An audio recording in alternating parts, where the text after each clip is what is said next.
ओम शांति। आज बाबा के 10/6/21 के महावाक्य हैं। मुरली का टाइटल है मीठे बच्चे, अमर बाबा आया है तुम्हें ज्ञान का तीसरा नेत्र देने। अभी तुम तीनों कालों और तीनों लोकों को जानते हो। प्रश्न है, रूहानी बाप रूहों को वर्षा के आधार पर देते हैं। उत्तर, पढ़ाई के आधार पर। जो बच्चे अच्छी रीति पढ़ते हैं, देह अभिमान को छोड़ देही अभिमानी रहने का पुरुषार्थ करते हैं, उन्हें ही बाप का वर्षा मिलता है। लौकिक बाप सिर्फ बच्चों को वर्षा देते, लेकिन पारलौकिक बाप का संबंध रूहों से है, इसलिए रूहों को वर्षा देते हैं। गीत है, बोले नाथ से निराला और कोई नहीं। ओम शांति। रूहानी बच्चे रूहानी बाप से अमर कथा सुन रहे हैं। इस मृत्युलोक से अमरलोक में जाने के लिए निर्वाण धाम को अमरलोक नहीं कहा जाता। अमरलोक जहाँ तुम अकाले मृत्यु को नहीं पाते हो, इसलिए उनको अमरलोक कहा जाता है। रूहानी बाप, जिसको अमरनाथ कहा जाता है, जरूर अमरलोक में ले जाने के लिए मृत्युलोक में कथा सुनाएंगे। 3 कथाएं भारत में ही मशहूर हैं। अमर कथा, सत्यनारायण की कथा, तीजरे की कथा। भक्ति मार्ग में तो तीजरे का अर्थ कोई समझते ही नहीं है। ज्ञान का तीसरा नेत्र सिवाय ज्ञान सागर अमर बाबा के कोई दे न सके। यह भी झूठी कथाएं सुनाते हैं। मीठे मीठे रूहानी बच्चे अब जान गए हैं कि हमको अब ज्ञान का तीसरा नेत्र मिल रहा है। जिस तीसरे नेत्र से तीनों कालों तीनों लोकों को तुम जान चुके हो। मूल वतन, सूक्ष्म वतन, स्थूल वतन के आदि मध्य अंत को भी जान चुके हो, इसलिए बच्चे अपने को त्रिकालदर्शी भी समझते हैं। तुम मीठे मीठे बच्चों, बिगर सृष्टि में कोई त्रिकालदर्शी नहीं होता। तीनों कालों अर्थात सृष्टि के आदि मध्य अंत को नहीं जानते। मूल वतन, सूक्ष्म वतन, स्थूल वतन को बहुत जानते हैं, परंतु तीनों कालों के आदि मध्य अंत को नहीं जानते। अब मीठे मीठे रूहानी बच्चे रूहानी बाप से सुन रहे हैं। हम उनके बच्चे बने हैं। एक ही बार तुम रूहानी बच्चों को रूहानी बाप मिला है। रूहों को पढ़ाते हैं और सब देह अभिमानी होने के कारण कहते हैं, मैं यह पढ़ता हूँ, मैं यह करता हूँ। देह अभिमान आ जाता है। अभी इस संगम पर रूहानी बाप आकर रूहानी बच्चों को कहते हैं, तुम अच्छी रीति पढ़ो। बाप से हर एक बच्चा वर्षा लेने का हकदार है, क्योंकि सब रूहानी बच्चे हो ना। लौकिक संबंध में सिर्फ बच्चा वर्षे का हकदार बनता है। इस पारलौकिक संबंध में सभी बच्चों रूहों को वर्षा मिलता है। अमरनाथ की भी कथा सुनाते हैं।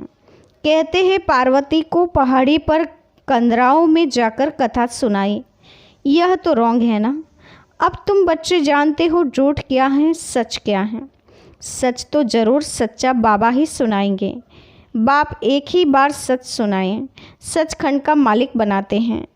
तुम जानते हो इस झूठ खंड को आग लगनी है।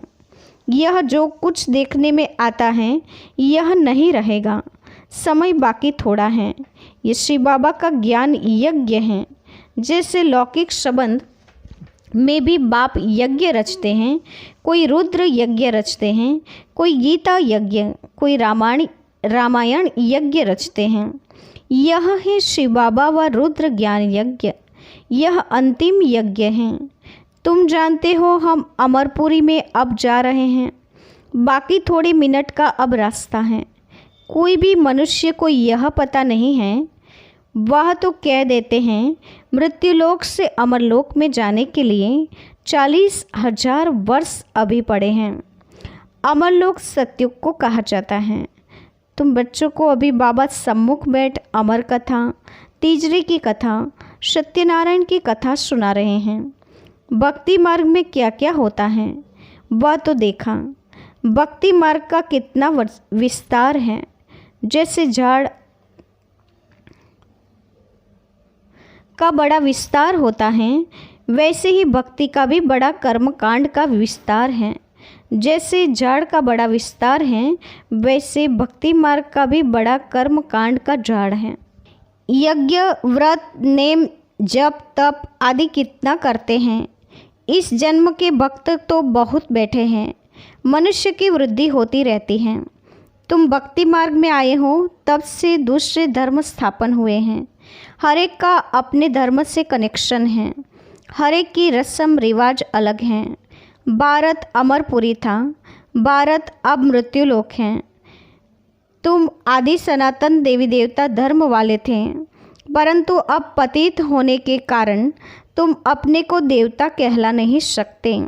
यह तुमको भूल गया है कि हम सो देवता थे। जैसे कहते हैं क्राइस्ट ने हमारा धर्म स्थापन किया तो हमारे क्रिश्चियन चले आए हैं, ऐसे नहीं कि यूरोपियन धर्म के हैं। वैसे तुम हिंदुस्तान में रहने वाले अथवा भारत में रहने वाले देवी देवता धर्म के हो, परंतु अपने को देवता कहला नहीं सकते। समझते हो हम तो पापी, नीच, कंगाल, विकारी हैं। भक्ति मार्ग में मनुष्य दुखी होते हैं तो बाप को ही पुकारते हैं। यह सिर्फ तुम ब्राह्मण बच्चे ही जानते हो कि जिस बाप को पुकारते आए हैं वह हमको बेहद का वर्षा देने के लिए अमर कथा सुना रहे हैं। हम अमरपुरी के मालिक बनने वाले हैं। अमरपुरी को स्वर्ग कहा जाता है। तुम कहेंगे हम स्वर्गवासी बनने के लिए पुरुषार्थ कर रहे हैं। कलयुग में मनुष्य मरते हैं तो कहते हैं स्वर्गवासी हुआ। अब उसने कोई स्वर्ग में जाने के लिए पुरुषार्थ थोड़े ही किया। तुम तो पुरुषार्थ कर रहे हो अमरपुरी वैकुंठ में जाने के लिए। पुरुषार्थ कराने वाला कौन? अमर बाबा, जिसको अमरनाथ भी कहा जाता है। इस यज्ञ को पाठशाला भी कहा जाता है। दूसरे कोई पाठशाला को यज्ञ नहीं कहा जाता। यज्ञ अलग रचे जाते हैं जिसमें ब्राह्मण लोग बैठ मंत्र पढ़ते हैं। बाप कहते हैं यह तुम्हारा कॉलेज भी है, यज्ञ भी है, दोनों इकट्ठे हैं। तुम जानते हो इस ज्ञान यज्ञ से विनाश ज्वाला प्रज्वलित हुई है। इसमें सारी दुनिया स्वाहा हो जानी है, फिर नई दुनिया बननी है। इसका नाम ही है महाभारी महाभारत लड़ाई। इस जैसी लड़ाई और कोई होती नहीं। कहते हैं युद्ध में मुसलों से लड़ाई हुई, तुम्हारे साथ लड़ाई तो है नहीं। इसको महाभारत लड़ाई क्यों कहते हैं? भारत में तो एक ही धर्म होता है ना। मौत तो बाहर है, यहाँ लड़ाई की तो बात नहीं है। बाप समझाते हैं तुम्हारे लिए नई दुनिया चाहिए तो ज़रूर पुरानी दुनिया का विनाश होगा। तुम बच्चों की बुद्धि में विराट रूप का भी सारा ज्ञान है। यह भी समझते हो जो कल्प पहले आए थे वही आएंगे देवता बनने के लिए। बुद्धि का काम है। हम जितने ब्राह्मण बने हैं अब फिर देवता बनेंगे। प्रजापिता ब्रह्मा भी गाया हुआ है। परमपिता परमात्मा ब्रह्मा द्वारा मनुष्य सृष्टि रचते हैं, इसीलिए ब्रह्मा को प्रजापिता कहते हैं। परंतु कैसे और कब रचते हैं यह कोई नहीं जानते। क्या शुरू में मनुष्य नहीं हैं जिनको रचते हैं? बुलाते ही हैं पतित पावन आओ। तो जब मनुष्य पतित होते हैं तब तो बाप आते हैं। दुनिया को बदलना है। तुमको बाप नई दुनिया के लायक बनाते हैं। अभी तुम सब तमोप्रधान पुरानी दुनिया में हो, फिर सतोप्रधान बनना है। बाप ने समझाया है हर एक मनुष्य मात्र को हर चीज़ को सतो रजो तमो में आना होता है। दुनिया नई से पुरानी जरूर होती है। कपड़ा भी नया पहनते हैं फिर पुराना होता है। तुमको ज्ञान मिला है। सच्ची सत्यनारायण की कथा अभी तुम सुन रहे हो। गीता है सर्वशास्त्र शिरोमणि, बाकी है उनके बाल बच्चे। जैसे ब्रह्मा की वंशावली वैसे गीता है मुख्य। ऊंचते ऊंच माँ बाप, बाकी है बच्चे। अभी माँ बाप से वर्षा मिल सकता है, बाकी कितने भी शास्त्र पढ़े कुछ भी करे वर्षा मिल न सके। करके जो शास्त्र पढ़ते हैं उनकी बहुत कमाई होती है, वह तो हो गया अल्पकाल के लिए। यहाँ तुम बच्चे सुनते हो तो कितनी कमाई करते हो? 21 जन्म के लिए।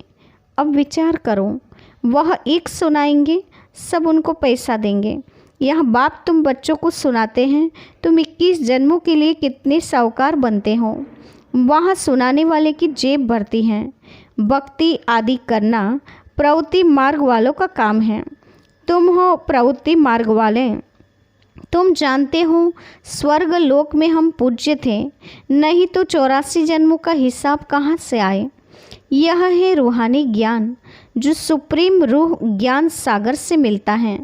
पतित पावन बाप ही सबको सद्गति दाता है। हम बच्चों को अमर कथा सुना रहे हैं। जन्म जन्मांतर झूठी कथा सुनते आए हों। अब सच्ची कथा सुनकर तुम 16 कला संपूर्ण बनते हो। चंद्रमा को 16 कला संपूर्ण कहा जाता है, सूर्य के लिए नहीं कहते हैं। तुम जानते हो हम आत्माएं भविष्य में सर्वगुण संपन्न 16 कला संपूर्ण बनेंगे। फिर आधा कल्प के बाद उन्हों में खाद पड़ जाती हैं। अभी तुम समझते हो हम फिर से सर्वगुण संपन्न 16 कला संपन्न 100 देवता फिर से बन रहे हैं। हम आत्माएं पहले अपने घर जाएंगे, फिर हम शरीर धारण कर 100 देवता बनेंगे, फिर चंद्रवंशी घराने में आएंगे। 84 जन्मों का हिसाब किताब चाहिए। किस युग में, किस वर्ष में कितने जन्म हुए। बाप ने 84 जन्मों की सच्ची सच्ची कथा अब सुनाई है। तुम बच्चों को कहेंगे तुम भारतवासी 84 जन्म लेते हो। अपने को एक तो ब्राह्मण समझना पड़े। मम्मा बाबा कहते हो, वर्षा शिव बाबा से लेते हो, ब्रह्मा बाबा द्वारा। ब्रह्म भी उनका हो गया, ब्रह्मा से वर्षा मिल न सके। यह भी भाई हो गया, यह शरीरधारी है ना। तुम सब बच्चे वर्षा उनसे लेते हो, इन ब्रह्मा से नहीं। जिससे वर्षा नहीं पाना है उनको याद नहीं करना है, एक शिव बाबा को याद करना है। उनको ही कहते हैं तुम माता पिता हम बालक तेरे।